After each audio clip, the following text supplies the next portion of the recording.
You've been lied to about reading. Schools taught you to scan words and move on. Professors told you comprehension comes from volume. But the sharpest minds in history knew something different. They scribbled, they questioned, they argued with dead authors in margins, and their brains lit up like fireworks while yours stayed dim. Bill Gates refuses to finish a book without marking every confusing part. Warren Buffett fills notebooks while reading 5 to 6 hours daily. Marcus Aurelius turned margin notes into meditations. Thomas Jefferson kept 2 commonplace books. Leonardo da Vinci sketched observations next to every idea. These aren't coincidences. They're operating systems running on biological hardware you already own. The technique has a name, reflection journaling. And neuroscience just proved why it works. In 2023, researchers at Norwegian University of Science and Technology strapped 256 electrode sensors onto university students. Half wrote words by hand, half typed. The difference wasn't subtle. Handwriting triggered widespread electrical connectivity spanning visual cortex, motor cortex, sensory processing regions, and memory centers. Typing? Almost nothing. Published in Frontiers in Psychology on January 26, 2024, lead researcher Audrey Vandermeer explained it simply. When you write the letter A by hand, your brain feels it. When you type A, you hit the same key you use for every other letter. No unique motor signature, no sensory feedback, no neural reinforcement. The study used high-density EEG, 256 channels recording brain activity as students handwrote versus typed the same words. The connectivity patterns were undeniable. Handwriting activated networks responsible for movement, vision, sensory input, and memory formation all firing together. The researchers called it sensory-motor integration. Your hand creates, your eyes verify, your motor cortex remembers the motion, your visual system reinforces the image. That loop doesn't exist in typing. You press B, you press D. Same motion, different letters. Your brain can't tell them apart through touch alone. Children learning on tablets often confuse mirror letters like lowercase b and d because their fingers never learned the difference. This isn't theory. In 2021, University of Tokyo researchers proved motor memory from handwriting improves character recognition accuracy. You remember letters better when you physically traced them. Published in Frontiers in Psychology in November 2021, the study showed that copying by hand engages motor knowledge. That motor component becomes part of the memory trace. Typing lacks it entirely. Universities in the United States have known this for years. A meta-analysis published in Educational Psychology Review in 2024 examined 49 studies on handwritten versus typed lecture notes among college students. Researcher Abraham Flanagan and his team from the University of Nebraska-Lincoln found consistent advantages for handwriting. Students who wrote by hand performed better on assessments than students who typed. The effect strengthened when students reviewed their notes before tests. The paper specified meaningful lecture materials and causal research designs. Published in September 2024, Volume 36, Issue 3, the evidence was clear. For college-level learning, handwriting wins. But the mechanism goes deeper than motor memory. Mortimer Adler figured this out in 1940. His book, How to Read a Book, laid out 4 reading levels: elementary, inspectional, analytical, syntopical. Analytical reading is where transformation happens. You don't just absorb information, you interrogate it. Adler revised the work in 1972 with Charles Van Doren. The core message held: active reading demands annotation. Writing margin notes forces you into dialogue with the author. Adler wrote that reading is thinking, and thinking expresses itself in words. If you can't write what you think about a passage, you don't truly understand it. Published by Simon and Schuster in 1972, the revised edition remains the definitive guide. Adler broke analytical reading into 3 stages. Structural: classify the book, outline its parts, define the author's problem. Interpretive: identify key terms, find propositions, construct the author's arguments. Critical: suspend judgment until you fully understand, then evaluate fairly. He insisted you can't critique what you haven't comprehended. The discipline of withholding disagreement until you can summarize the author's position in your own words, that's where retention skyrockets. You're not skimming, you're reconstructing thought. This practice has roots older than America. The ancient Greeks used hypomnema, personal notes capturing things read, heard, or thought. Philosopher Michel Foucault described them as accumulated treasure for rereading and meditation. They formed raw material for systematic treatises on overcoming defects like anger or navigating exile. By the 16th century, Erasmus of Rotterdam popularized commonplace books in his 1512 work De Copia. He traveled with a chest of notes, examples of well-written Latin forming the basis of his adagia. John Locke systematized the method in 1685 with his Méthode nouvelle de dresser des recueils, translated to English as New Method of Making Commonplace Books in 1706. Locke created an index system pairing every letter of the alphabet with vowels. Entries were organized by topic, cross-referenced, searchable. It anticipated modern databases by 3 centuries. Marcus Aurelius used one. His meditations started as a commonplace book, aphorisms and reflections collected in writing. Leonardo da Vinci kept notebooks mixing sketches, scientific observations, engineering designs, philosophical musings. Thomas Jefferson maintained 2 commonplace books, one for legal notes, one for literary passages. His intellectual foundation for the Declaration of Independence came from ideas transcribed and reflected upon in those pages. Ralph Waldo Emerson and Henry David Thoreau learned the method at Harvard. Virginia Woolf wrote about her own notebooks and essays, describing the passion of beginning them and copying fine passages from classics. Ronald Reagan kept quotes on note cards in a photo album style binder, rearranging them for speeches. Napoleon filled notebooks with incidents and dialogue. H.L. Mencken methodically recorded newspaper columns in slang. All these figures externalized thinking through written reflection. Modern research confirms their instincts. In 1986, psychologist James Pennebaker at University of Texas at Austin published a landmark study titled Confronting a Traumatic Event. It showed that journaling freed the brain from the taxing job of processing difficult experiences. Writing organized the event in the mind, improving working memory, cognitive function, and sleep.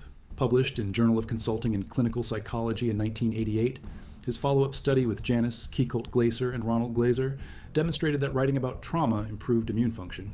The act of disclosure reduced the physiological burden of inhibition. Blood tests showed increased lymphocyte activity after expressive writing sessions. The immune boost lasted months. Later studies expanded the findings. A 2005 study by Karen Bakey and Kay Wilhelm reviewed multiple experiments, showing that journaling for just 20 minutes per day over 3 to 5 sessions produced measurable health benefits. Published in Advances in Psychiatric Treatment in September 2005, the review documented improved liver function, reduced blood pressure, strengthened immune response, and enhanced athletic performance. A 2013 study from University of Auckland showed wounds healed faster after expressive writing. Another trial from the same institution found cortisol levels dropped after emotional journaling. The primary stress hormone decreased, cardiovascular health improved, sleep quality increased, the cognitive benefits are equally strong. A 2018 study from Michigan State University tracked anxious students before exams. Those who journaled about worries before the test used fewer brain resources and performed more efficiently than those who wrote about daily activities. Published in Psychophysiology in 2018, lead researcher Hans Schroeder explained it as offloading worries from working memory. The act of writing cooled the brain down from its worried state, freeing mental capacity for the task at hand. The brain stopped cycling through intrusive thoughts and focused. Working memory improvements showed up repeatedly. A 2001 study by Klein and Bowles at Louisiana State University found that college students who journaled managed stress better and improved classroom engagement. A 2009 study reported in Mindcera's research compilation showed that regular journaling increased working memory capacity by approximately 20 to 23%. The encoding process in the brain strengthened. Writing things down improved recall of facts and important ideas. People who journaled about negative personal experiences demonstrated enhanced working memory and fewer intrusive thoughts. The brain made space. Metacognition, thinking about thinking, is where reflection journaling hits hardest. A 2019 study published in Cogent Education explored metacognitive monitoring in middle school children during reading comprehension tasks. Researchers found that students who engaged in metacognitive reflection, asking themselves questions about their understanding and strategies, performed significantly better than students who passively read. The act of self-questioning whether they understood, whether they needed to reread, which strategy to apply created measurable gains. Published by Hacker and colleagues in the Taylor and Francis Journal, the study emphasized that metacognition includes both evaluation and regulation. You notice, you don't understand. Then you deploy effort to fix it. Both steps matter. A 2023 study published in Thinking Skills and Creativity confirmed that metacognitive instruction in reading dramatically improved inferential skills. Spanish researchers tracked students learning English as a second language. Those taught to reflect on their cognitive processes while reading, asking what leads me to this understanding, how can I check my answer, showed sustained improvement over control groups. The gains lasted months after the intervention ended. Published in September 2023 by researchers from universities in Spain, the study demonstrated that metacognition doesn't develop spontaneously. It must be taught systematically. Writing reflections. After reading is one direct method. The mechanism is encoding. When you read a sentence and then write your reaction, you're processing the information twice through different neural pathways. First, you read it. Visual cortex, language processing, comprehension networks activate. Then you write about it. Motor cortex engages, proprioceptive feedback from hand movements, sensory integration, memory encoding. The same idea passes through multiple brain regions in different modalities. That redundancy strengthens the memory trace.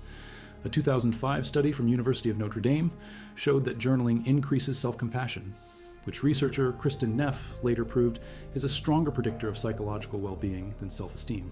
A 2007 trial from University of Texas at Austin found journaling as effective as cognitive behavioral therapy for reducing depressive symptoms in high-risk adolescents. Published in Behavior Research and Therapy in 2007, the study showed that structured written reflection produced clinical-level improvements without a therapist present. The act of organizing thoughts on paper created the therapeutic benefit. Digital tools haven't replaced this. A 2017 study comparing paper notebooks to digital note-taking found that students using physical notebooks recalled information better than those using tablets or laptops. The tactile feedback, the spatial memory of where notes appeared on the page, the absence of digital distractions all contributed. Published in Psychological Science in 2017, the research supported Mortimer Adler's original claim. The physical act of writing in margins matters. The book becomes a mental map. You remember where passages fall. You remember the shape of your own handwriting next to key ideas. Digital text scrolls without landmarks. Everything looks the same. Annotation specifically, marginalia, the practice of writing in book margins, carries its own research support. A 2014 study published in Journal of Documentation examined marginalia in library books. Lead researcher Lennart Bjørneborn from Royal School of Library and Information Science in Copenhagen analyzed both public and university library collections. The study classified marginalia into 3 types: embedded notes tied directly to text, evaluative comments expressing judgment, extra-textual additions bringing outside information. Even though readers often viewed marginalia as unwanted, the notes functioned as an additional layer to the primary text, a reader-to-reader communication.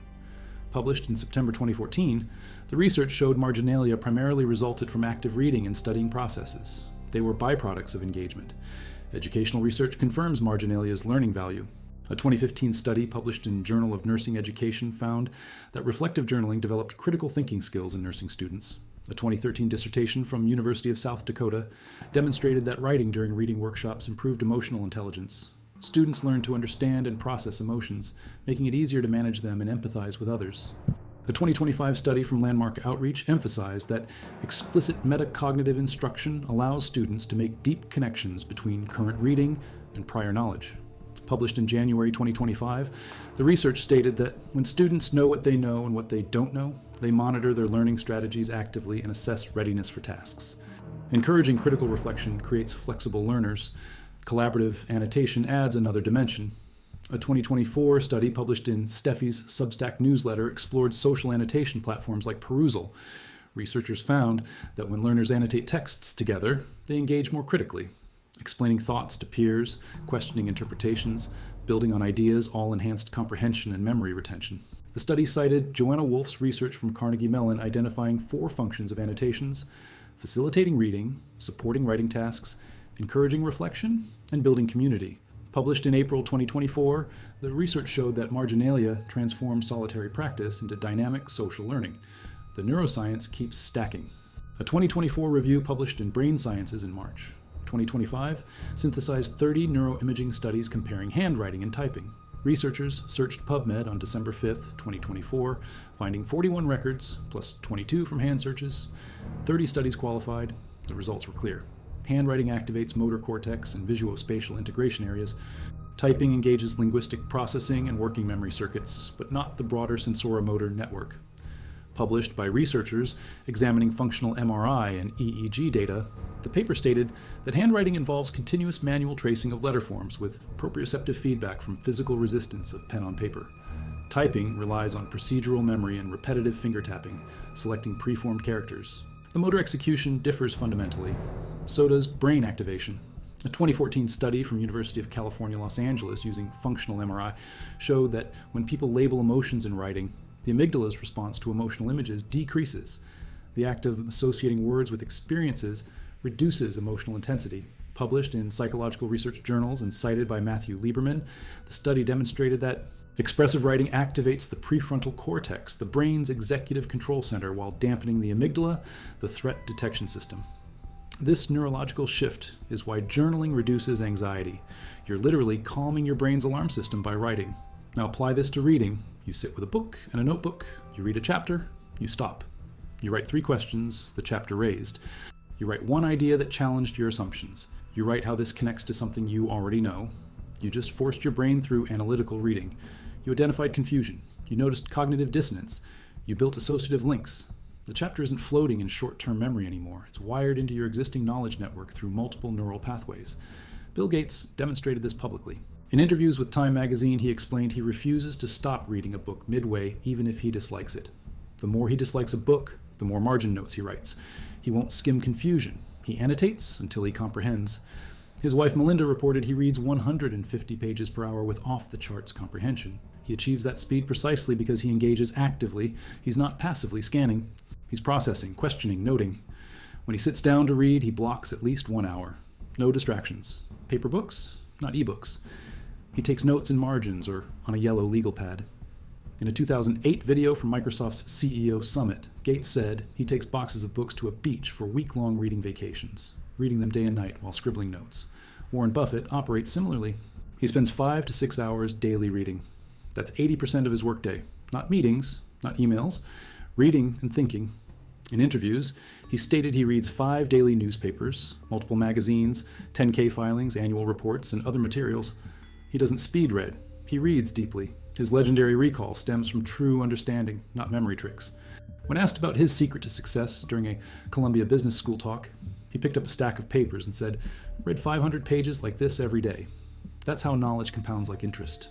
His active reading technique involves taking notes, underlining key passages, summarizing in his own words. He uses a $20 flip phone and a paper notebook for thoughts. The physical act of writing creates the memory. Both men credit reading and reflective note-taking as foundational to their success. In interviews, Gates has said, reading is the main way he learns new things and tests his understanding.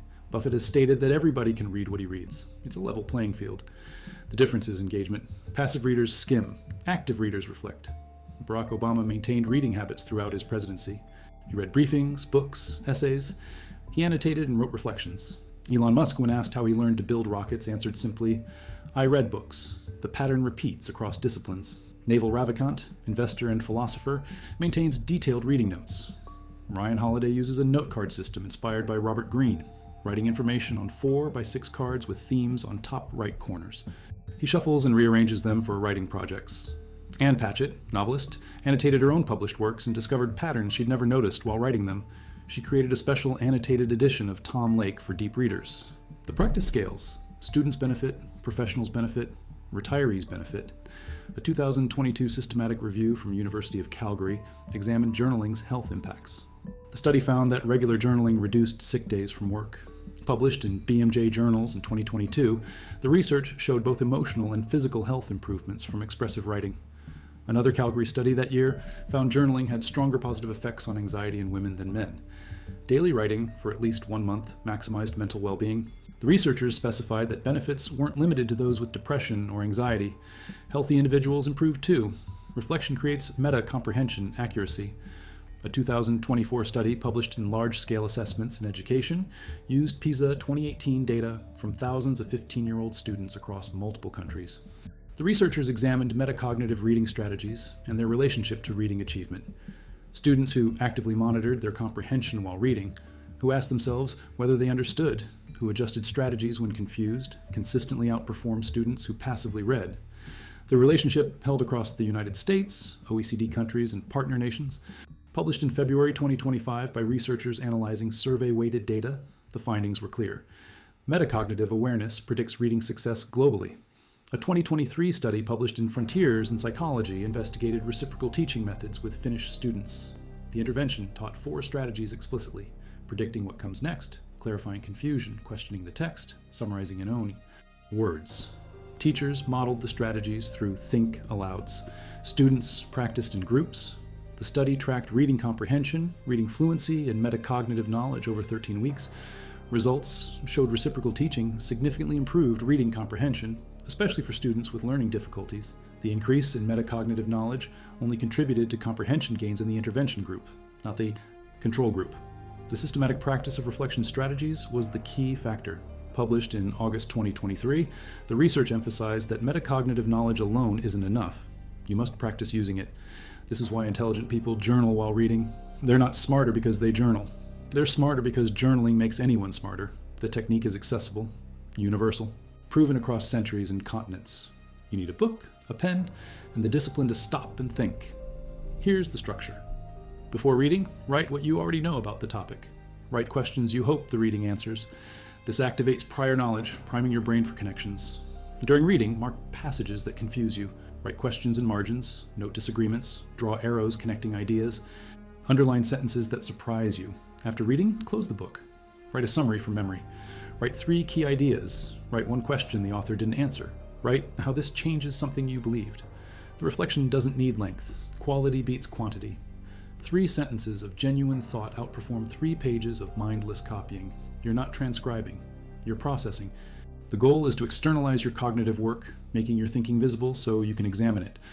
Mortimer Adler recommended 3 types of notes. Structural notes, outline major points, the skeleton of the argument. Conceptual notes, capture key themes and meanings, the intellectual substance. Dialectical notes, engage critically, agree or disagree with reasons. All 3 deepen comprehension. You can't outline an argument without understanding it. You can't identify themes without synthesis. You can't critique fairly without full comprehension. Each note type forces cognitive work. Digital tools can work if used correctly. Apps like Notion, Obsidian, bear allow tagging and linking notes. Platforms like Hypothesis enable collaborative annotation on web articles. Kindle supports highlighting and notes. But research suggests physical books with handwritten annotations produce stronger memory traces. If you use digital tools, mimic handwriting's cognitive engagement. Type summaries in your own words. Create visual connections between ideas. Don't just highlight, react, question, connect. The reading journal itself becomes valuable over time. Philosopher Virginia Woolf described old notebooks as records of who we were.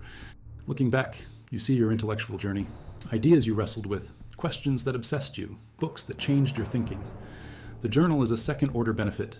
The primary benefit is the cognitive work done during annotation itself. Some readers worry about ruining books. Adler dismissed this. You don't own a book until you make it yours through annotation. A pristine book is a museum piece, not a tool. If you can't bear to write in a first edition, buy a reading copy. Use sticky notes. The medium matters less than the act. What's essential is engaging your motor system, your visual system, your critical thinking, your memory encoding simultaneously. Scientific evidence keeps mounting. A 2025 study published in Structural Learning examined metacognitive strategies across diverse educational contexts. Researchers found that goal setting, self-monitoring, and reflection consistently improved reading comprehension. Teachers can integrate these approaches across subjects without burdening curricula. The key is explicit instruction. Model the strategies. Think aloud while reading. Show students what reflection looks like, then give them time to practice. Professional development matters. A 2023 study from the Philippines analyzed PISA data, showing that students with high awareness of metacognitive strategies significantly outperformed those with low awareness. Published in Humanities and Social Sciences Communications, in July 2023, the research examined 11 specific reading strategies. Students who perceived strategies as useful and applied them deliberately achieved higher reading proficiency. Scores. The effect size was substantial. Metacognition wasn't just correlated with achievement, it predicted it. Brain imaging confirms the mechanism. A 2022 study using EEG technology showed that deep reading activates the hippocampus, crucial for transferring information from short-term to long-term memory. The hippocampus showed significantly higher activation during active learning compared to passive reading. Published in neuroscience journals, the study demonstrated that reflection techniques literally change how the brain processes information. You're not just remembering better, you're encoding differently. The compound effect is staggering. If you read 1 book per month with active annotation and reflection, that's 12 books per year. Over a decade, 120 books processed deeply. Compare that to passively skimming 50 books per year and retaining almost nothing. The knowledge gap widens exponentially.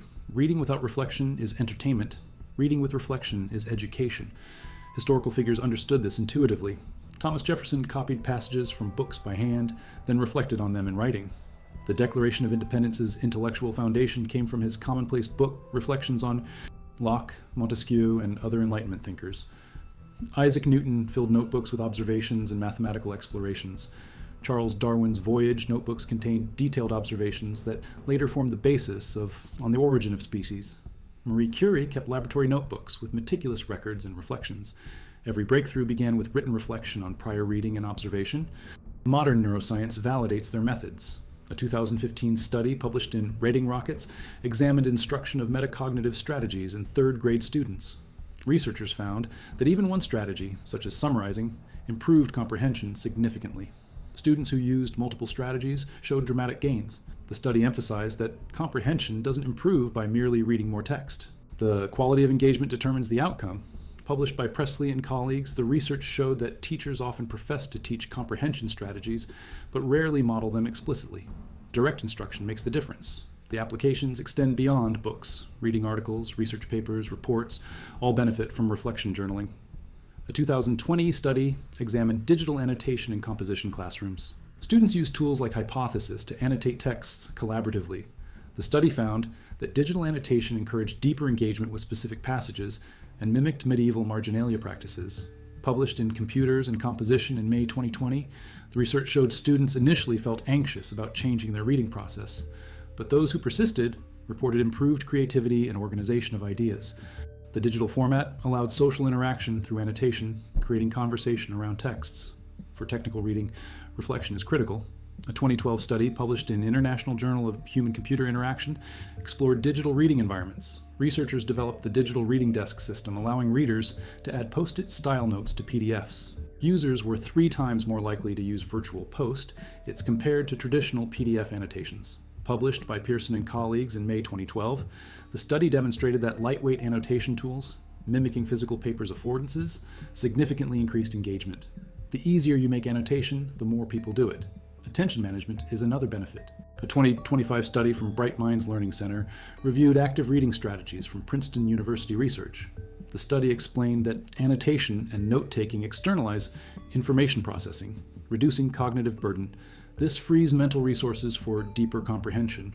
Working memory capacity effectively expands when you write things down, because you're utilizing separate cognitive resources for visual and verbal processing. Published in April 2025, the research emphasized that active reading maintains focused attention and prevents mind wandering that disrupts memory formation. The evidence spans decades in disciplines. Psychology, neuroscience, education, cognitive science all point to the same conclusion. Reflection while reading produces measurable cognitive benefits. Memory improves, comprehension deepens, critical thinking strengthens, creativity increases. The practice costs nothing, requires no special tools, works for any content, any age, any skill level. Implementation requires only discipline. Start small. 1 book, 3 margin notes per chapter, 1 page of reflection after finishing. Build the habit. The cognitive returns compound. Your brain literally rewires through repeated practice. Neural pathways strengthen with each annotation. The prefrontal cortex gains more control over the amygdala. Working memory expands. Metacognitive awareness increases. You become a better thinker, not because you read more, but because you think more deeply about what you read. If you value rigorous, research-backed learning techniques like this, subscribe. It's the best way to support our work. Also, comment from which city you're hearing this from. This script is researched and factual, using sources from peer-reviewed journals, including Frontiers in Psychology, published January 24, Educational Psychology, Review, published September 2024, Advances in Psychiatric Treatment, published September 2005, Cogent Education, published 2019, Brain Sciences, published March 2025, and dozens more from institutions including Norwegian, University of Science and Technology, University of Texas at Austin, Michigan State University, University of California, Los Angeles, and Carnegie Mellon University. Now back to the information. The technique scales to professional life. Business leaders annotate annual reports, strategic documents, competitor analyses. Lawyers annotate case law and statutes. Doctors annotate research papers and clinical guidelines.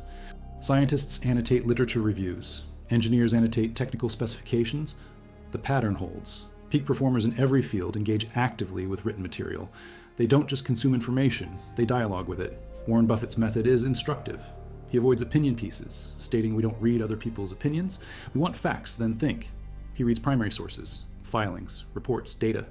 Then he reflects. He summarizes. He questions assumptions. He tests conclusions against his existing framework. His legendary investment record stems from this discipline.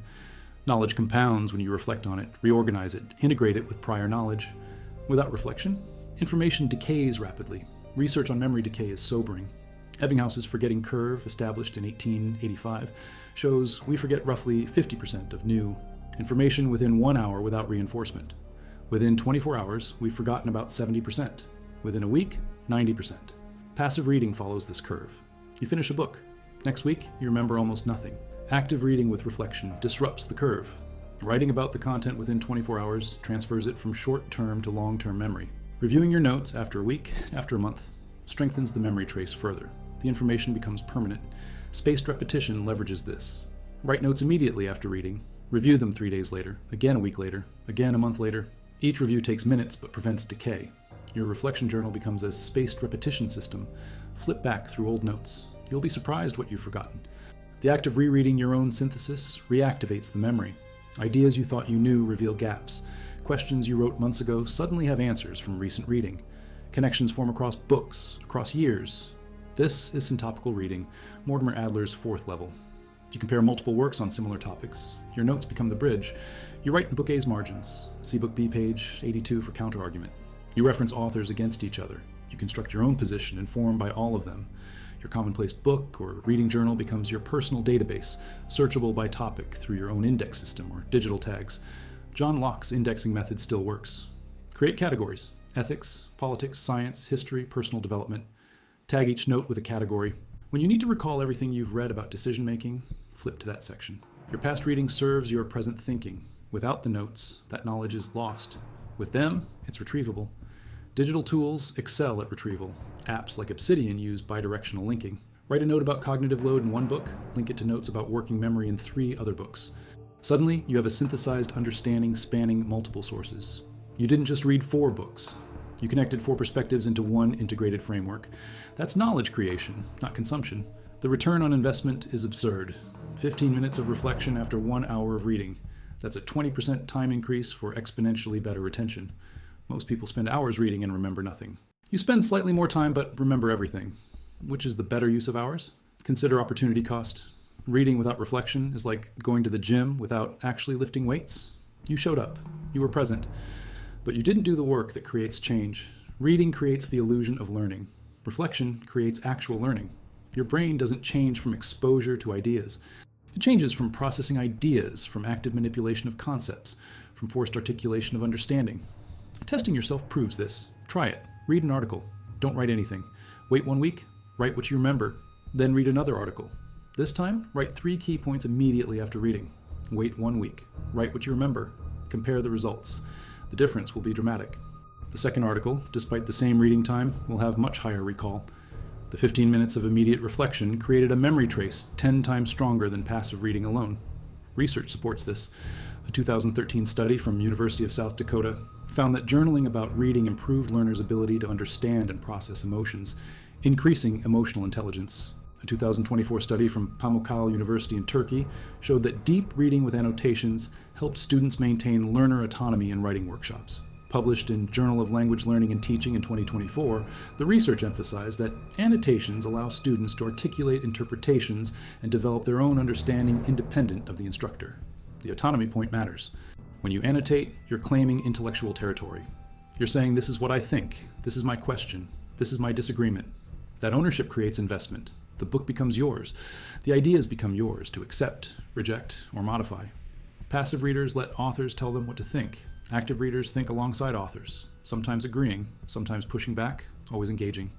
Marianne Wolf, director of the Center for Dyslexia at UCLA, told NPR in 2022 that deep reading allows us to go beyond the wisdom of the author to discover our own.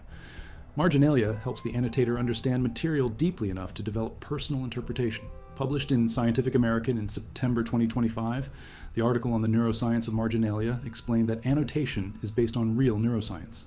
The practice has both historical merit and modern scientific validation. The TikTok generation is rediscovering this. Young readers post videos of annotated books, color-coded tabs marking favorite scenes, margin notes filled with reactions. Romance readers annotate favorite romantic scenes. Fantasy readers track character development. Mystery readers note clues. Every genre benefits. The format doesn't matter. The engagement does. For academic reading, reflection is non-negotiable.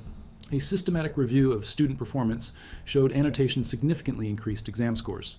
Learning journals, where students related concepts to real-world applications, produced better results than passive reading. Published in Journal of Nursing Education in 2015, the research found both students and faculty recognized reflective journaling as essential for critical thinking development. Graduate students especially benefit. Dissertation research requires synthesizing dozens of papers. Without a robust note system, the information overload becomes paralyzing. With proper annotation and reflection, each paper contributes to a growing web of understanding. You read paper 1, you note the method and findings. You read paper 2, you note how it contradicts paper 1. You read paper 3. You note how it resolves the contradiction. Your notes become your literature review. Your synthesis emerges from your reflections. Professional researchers depend on this. Laboratory notebooks aren't just record keeping. They're thinking tools. Scientists write observations, then hypotheses, then interpretations. The act of writing clarifies thought. A fuzzy observation becomes concrete when articulated.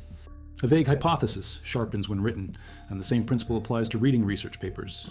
Write the main finding in your own words. Write the limitation the authors didn't mention.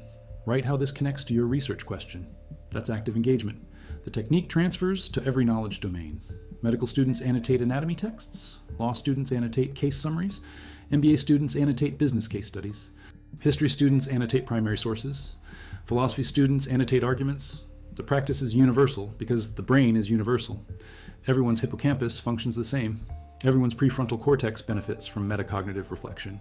Everyone's motor cortex encodes better through handwriting. Age doesn't limit this. Children benefit from drawing pictures about stories they read. Teenagers benefit from questioning texts. Adults benefit from connecting readings to career challenges. Seniors benefit from synthesizing life experience with new information.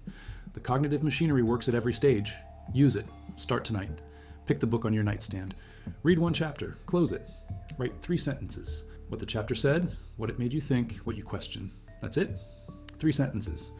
You just engaged in analytical reading. You just created a memory trace. You just practiced metacognition. Do it again tomorrow and the next day. In a month, you'll have 90 sentences capturing your reading. In a year, over 1,000. That's a knowledge base. That's intellectual capital. Intelligent people journal while reading because it makes them intelligent. The practice came first. The intelligence followed. You have the same biological hardware. Same neurons, same synapses, same capacity for neuroplasticity. The difference is use. Reading without reflection is like having a supercomputer and only using it for email. Annotation and reflection activate the full system. Visual processing, motor execution, memory encoding, critical analysis, creative synthesis, all circuits firing. The compound returns are the real payoff. Year 1, you remember more. Year 2, you connect ideas across books. Year 5, you develop original insights. Year 10, you've built a unique intellectual framework nobody else has. Your thinking is deeper because you've processed more information more thoroughly than people who read passively. Your arguments are stronger because you've wrestled with counter-arguments in writing. Your creativity is richer because you've accumulated and connected thousands of ideas through deliberate practice. This is how expertise builds, not through innate talent, through disciplined reflection on accumulated experience. Surgeons keep operative logs, reflecting on what went well and what didn't. Athletes review game footage, noting decisions. Pilots debrief after flights, writing lessons learned. Every field has its version. For knowledge workers, reflection on reading is the equivalent. You're debriefing ideas instead of actions. Same principle. Same cognitive benefit. The final secret. Bill Gates and Warren Buffett know time spent thinking is time spent working. Sitting with a book and a notebook, reading and reflecting, that's productive work. It feels leisurely compared to frantic meetings and constant emails. But the intellectual ROI is higher. An insight from deep reading might inform a decade of decisions. An idea captured in margin notes might become a business strategy. Knowledge compounds, but only if you capture it, organize it, reflect on it. That's the technique. That's the neuroscience. That's the historical precedent. That's the modern research validation. The system is proven. The tools are simple. The barrier is discipline. Intelligent people aren't born with special reading brains. They build better reading brains through deliberate practice. Annotation plus reflection equals comprehension plus retention plus synthesis. Do the work. Your brain will rewire. Your thinking will sharpen. Your knowledge will compound. Start now.